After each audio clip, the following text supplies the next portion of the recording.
All right, welcome back to the channel. It's your boy Fanon, and in this video, we are going to give you an update. Recent media leaks related to the Errol Spence Jr. Terence Crawford fight. Could be good news, could be neutral. I will definitely tell you what it's going to be in this video.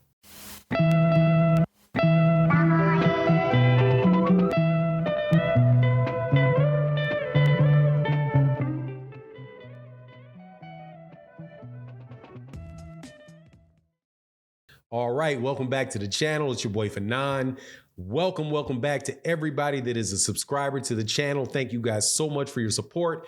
If you're new to the channel, make sure you hit that bell icon and hit the subscribe button so you can hear more boxing conversations and news related stuff as it comes out. Would be greatly appreciated. Okay, so in this video, we are going to be in the welterweight division talking about Errol Spence Jr. and Terence Crawford's fight, which may or may not be taking place in the next couple months.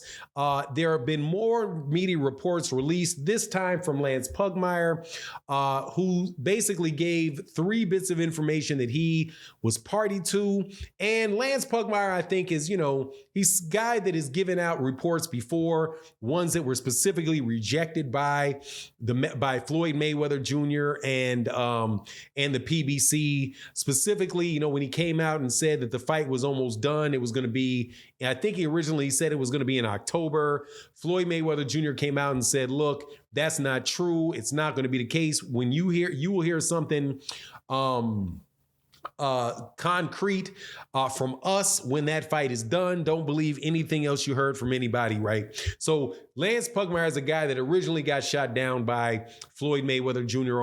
on news related to the fight. Not saying, however, that Lance Pugmire is not a reliable person or any less reliable than anybody else. I'm not saying that. I don't believe that to be the case. However, just giving you a little bit of context about things that the mainstream media and sources for people that are in YouTube or what have you have given about the fight. Now, what Lance Pugmire says is specifically, don't buy the mention that Errol Spence is in any talks with Keith Thurman. I am told he and Terence Crawford's camp is still engaged. The interesting thing beyond that is that the bidding is competitive between the premier boxing networks, right? So that's the information that was given. So what does that mean? To me, it means I have heard people, and trust me, man, this is no shot at anybody that has done any reporting on this issue. Reasonable people can read the same thing that comes out and draw different conclusions. It's just the nature of conversation and the ineffectiveness of the lack of perfection in the spoken word or the written word, right? However, when I read this with a selective eye, and what it tells me is not that there is a bidding war going on between the PBC networks. Now, who are the PBC networks? The PBC networks are Showtime and Fox. Those are the networks that PBC right now are airing their fights on. I'm not sure if there's a third one. There very well may be a third smaller one that doesn't come to my mind right now, because there were several networks at a time that were with the PBC and airing PBC fights. But right now it's mainly Showtime Boxing and Fox. So the first thing is where Lance Pugmire says that the bidding is competitive between premier boxing networks. To me, that just means that you have an offer to the PBC to the PBC from Fox. You got an offer from Showtime to Fox to air the fight, right? And that those offers are relatively close to one another, so they may go with one, they may go with the other. That's what I get when I hear bidding is competitive.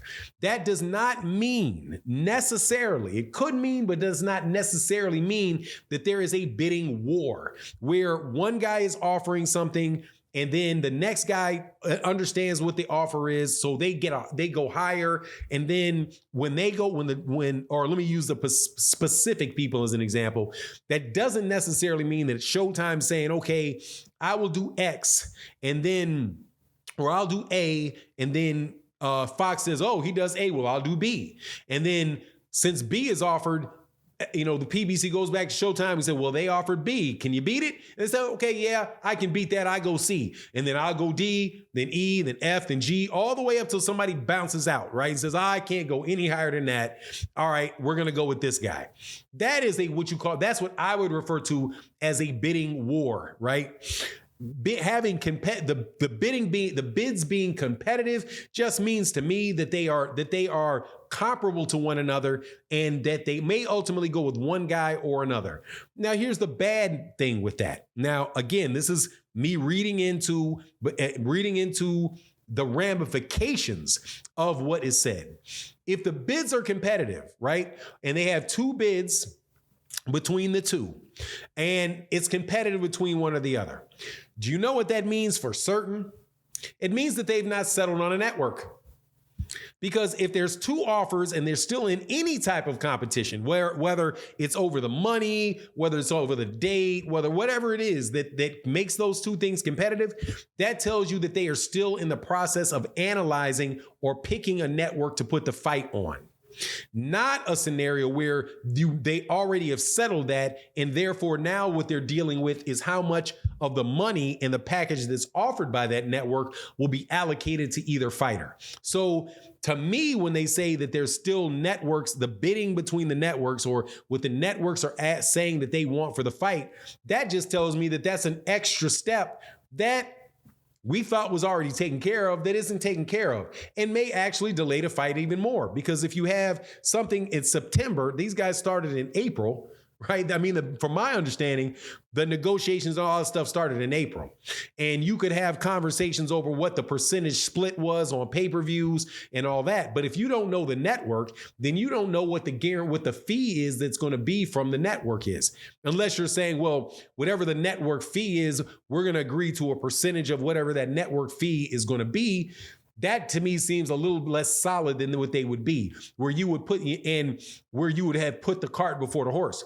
First of all, how much money is going to be available for guarantees? What network is going to air it? And then from there you go and you say, well, the next step is, okay, of the money that is being paid by the network in whatever fees that they have, how is this then going to be allocated to the fighter? And then you've got to negotiate with that fighter about what their guarantees are going to be, right? Now, other things you could do, you could probably negotiate simultaneously, but I don't know if you can do that.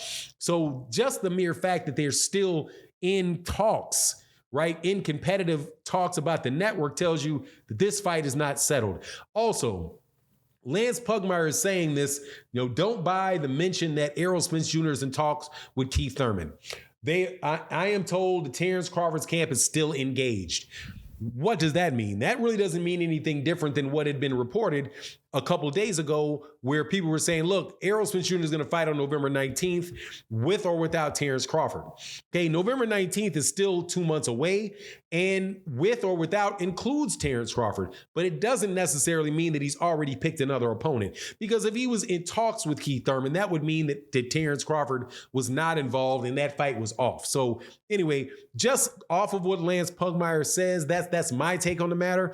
You feel free to let me know what you think in the comment section. Again, this is just my opinion. Good boxing talk, or for my British